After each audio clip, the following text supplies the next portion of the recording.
Hello everyone, this is Jimmy Cultist, back again with another logic video. Today we're going to be talking about how to make bendy tentacles. I guess it could also be any other sort of limbs you want that are bendy. But let's get started. First we're going to go to sculpt mode, and we're going to make a spherical sculpt set to mirror mode. We're going to make it purple, because what we're making today is a tentacle, so I'm going to make like a tentacle creature of some sort.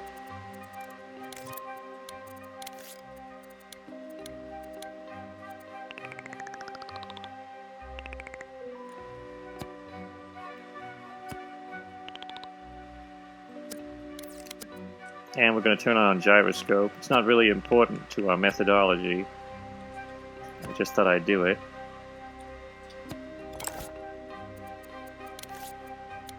Also going to turn up the brightness a little bit.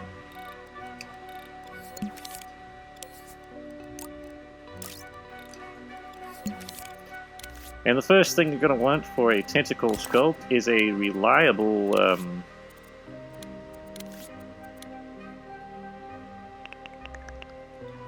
sculpt pattern that you can reuse. You could use, in sculpt mode, you could use stamp shape and grid snap to make sure it's perfectly upright. It's not entirely necessary, it's just what I'm choosing to do in this situation. Make sure that it's set on stamp shape. You can also turn the blend up a little bit.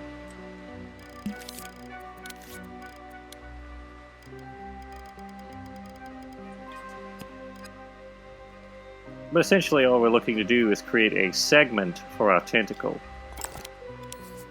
which we have done. It's a little bit it's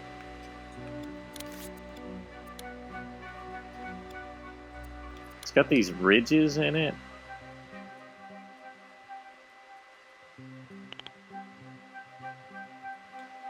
Not the biggest fan of that, but it'll do for now. We're going to reduce the detail because there won't be not much visible anyway. Make sure to make them non-collidable. All these other settings are less important. You could also turn down the physics and the imp interaction to 0. Now we're going to turn it on its side using grid snap. All this other stuff isn't important really, it's just visual. Now we're going to use precise move and live clone. Make sure you have both of these turned on, because sometimes when you click on live clone, one of them's turned off. I forget which one it is usually. But just hold L1, then tap R2, or hold R2. We're going to pull this out here. And if you press the left arrow on the D-pad, after you let go of L1, L1 and R2 copy, and then let go of L1, hold R2, and press left to duplicate.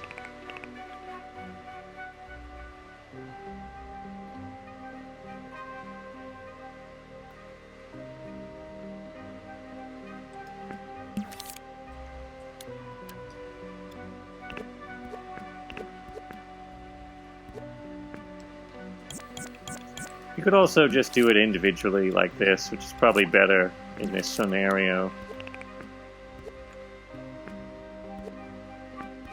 We just want them roughly aligned with one another.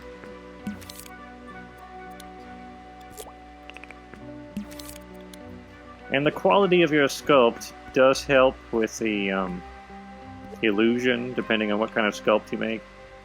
These weird ridges that I have in this sculpt kind of make it more obvious where the seams are between the tentacles.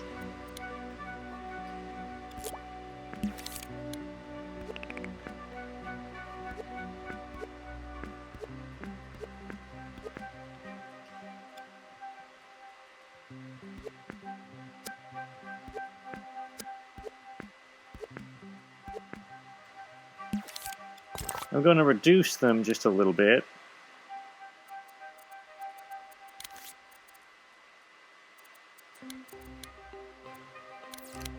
I'm going to set it to section on a half sphere, blend them out, then press triangle.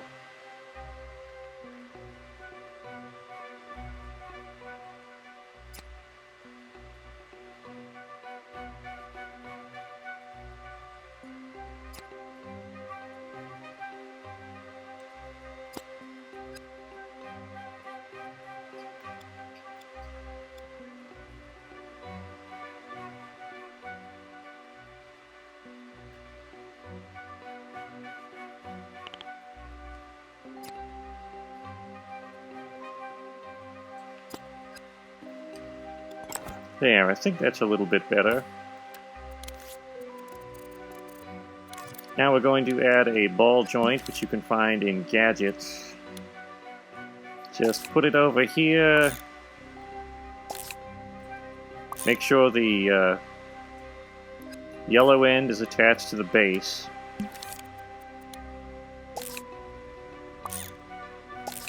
And the blue end is attached to the end you want to move. We're also going to turn on X-ray mode so we can see where they are when we reposition them. Just grab them with R2 and move them around.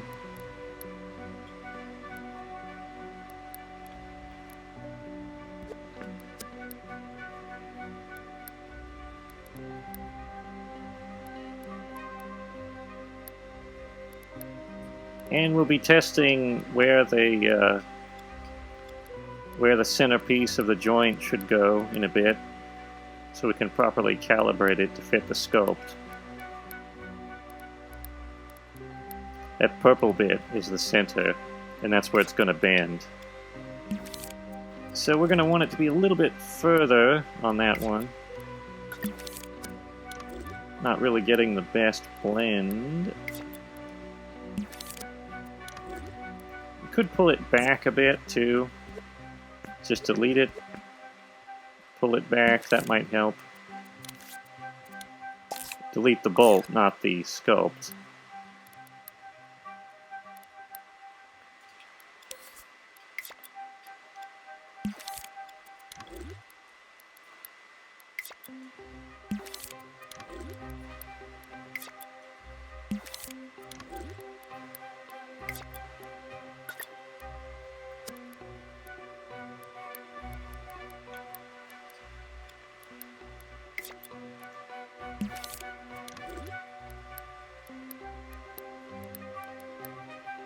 Pull it down a bit.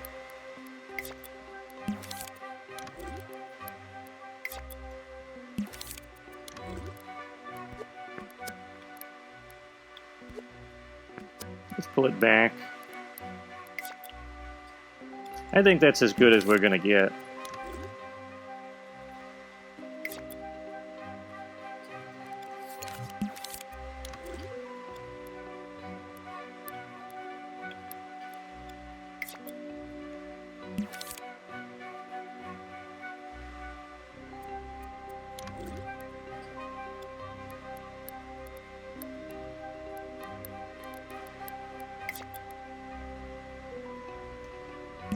I think that's satisfactory.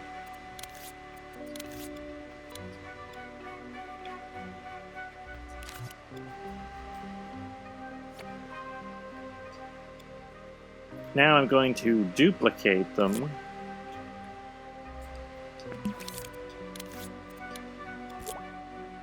Oh, one thing you're going to want to do is double tap. And you can either group them and duplicate them this way, or if you don't want to go through the trouble to scope into a group every single time, double tap, then press L1 and R2 to duplicate it piece by piece. And the reason why we're using live clone is in case you want to do any changes, like add little bits or something.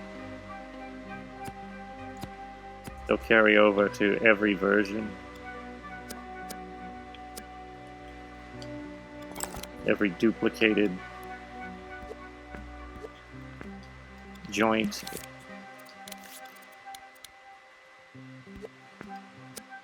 Now we're going to go ahead and connect them with bolts to the center and then reposition them.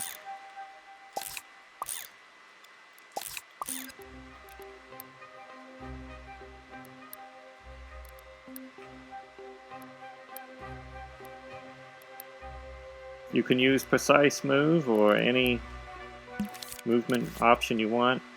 There's also grid snap.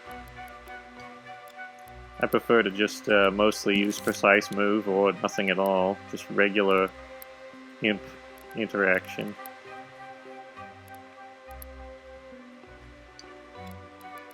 And you got to look at them from multiple angles to make sure they're aligned the way you want.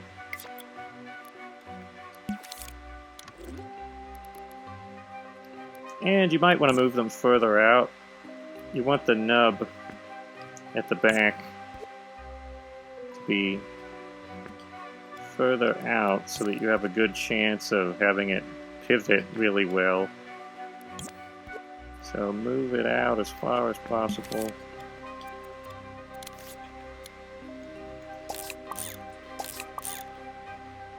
And again, make sure you start out X to X. Yellow should be attached to the base, blue should be attached to the arm. Make sure you get that before you start this.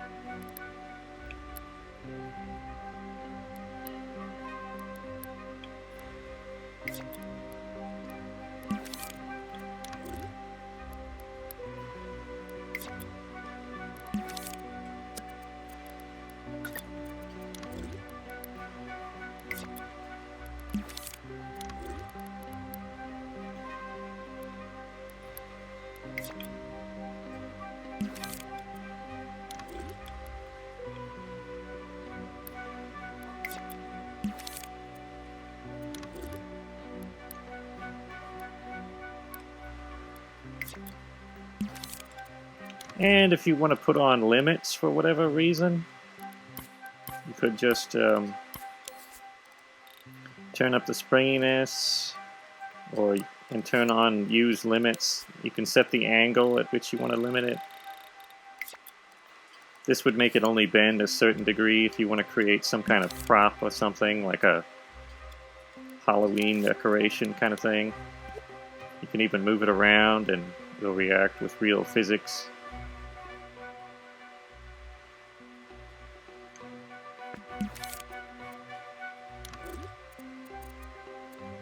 But I'm actually going to set them all to maximum springiness and turn off the limits. All you gotta do is double tap and you can modify every joint to be maximally springy.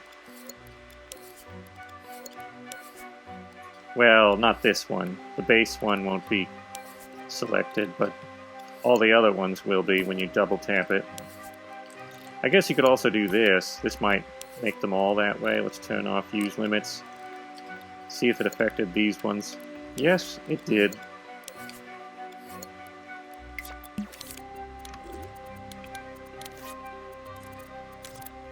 But this is my preferred method for making wiggly tentacle things. We're going to use an action recorder set to keyframe mode. I'm going to tap these limbs with R2. You can also tap them with L2 slightly, just a little bit. Just bend them a tiny bit, not too much. Alternatively, though, I think you could actually bend them as much as you want because we're creating a pattern, so...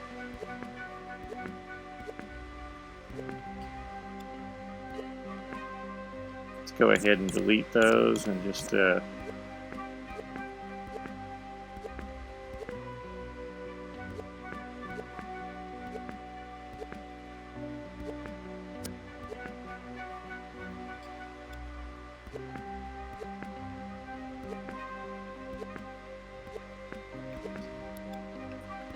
There could be more seamless joint integration, but this will do for now to demonstrate the idea.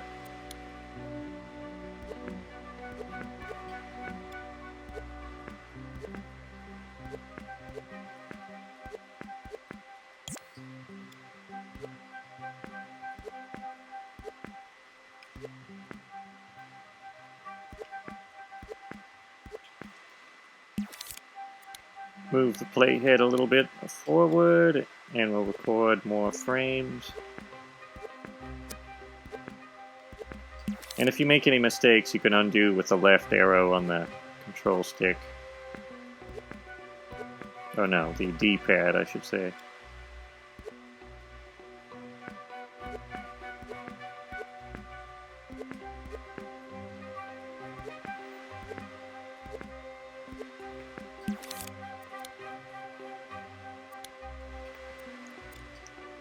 You've got a nice 4-frame animation going on. If you want to open this up, it's L1 and X. Then you just take X, drag, and select this. Then press L1 and R2, move it ahead. Set them to smooth type on.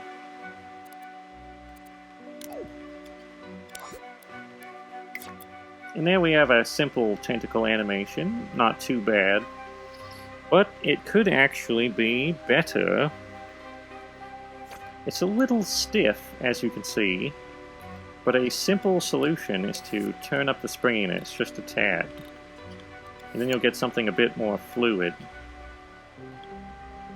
Now the higher the thing is traveling, like if it's at a very high velocity, it will kind of mess things up a bit. It will result, though, in the tentacles being pretty floppy if you want that, so...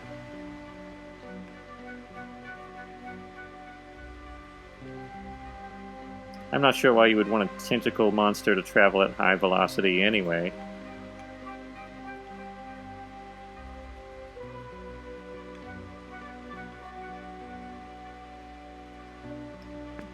Let's see what it would be like at high springiness. Also turn up the amplification. You could also turn up the speed.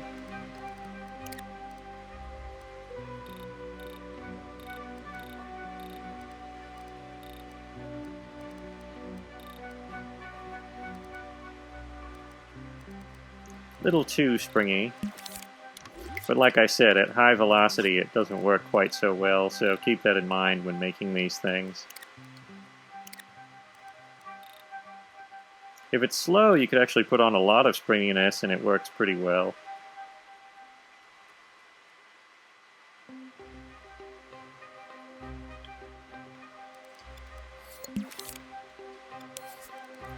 And if we double tap, we can select the entire thing and turn it into a group and set it to movable.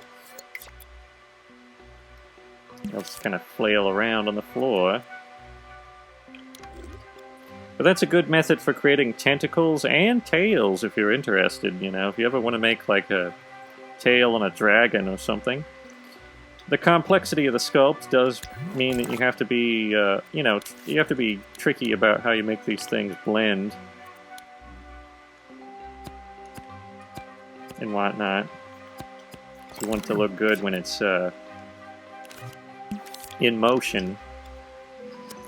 But that's something that's just, you know, with enough refinement, you could get that right. But I hope you found this helpful. Thanks for watching. Hopefully this was an insightful video or otherwise enjoyable. If it was, then go ahead and subscribe if you can, and hit the bell to keep up with our videos. Also, subscribed or not, give a like. If you have any questions or statements, leave a comment. We try to answer all comments. If you like what we do here and want to help out, consider becoming a channel member. Alternatively, you can check out the link in the description to support us through Patreon. Until next time, take it easy. That's all for now.